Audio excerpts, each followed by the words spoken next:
πόρτα. Για!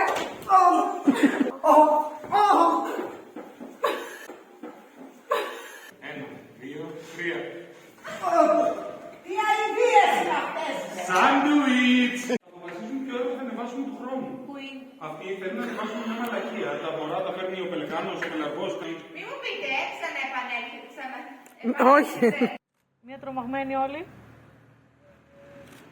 Τέλεια.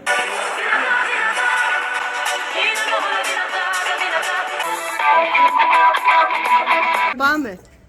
Δεν έχεις να πας που φύγω, ρε παιδί. τι με σμπρώχνεις εμένα έτσι. Κατάλαβες, μη γελάσεις. Τι κάνω. 1, 2, 3, τώρα. Πάμε. Σήκωσε τα πόδια. 3, πάμε. Ξανά. Τώρα πήγαινε.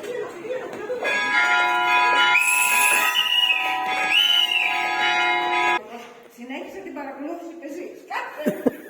Εσύ το ποιό, δεν σε ενοχλούν τα εξωτερικά έργα. Ο είπε αυτός επέστρεψε στο κουρίο.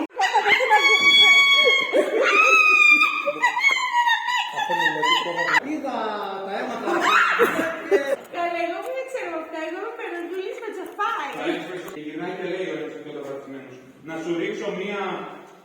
Ποιο, για το Θανάση, δεν πρόλαβα, μα χαίρεται κιόλας. Όχι. Πίσω.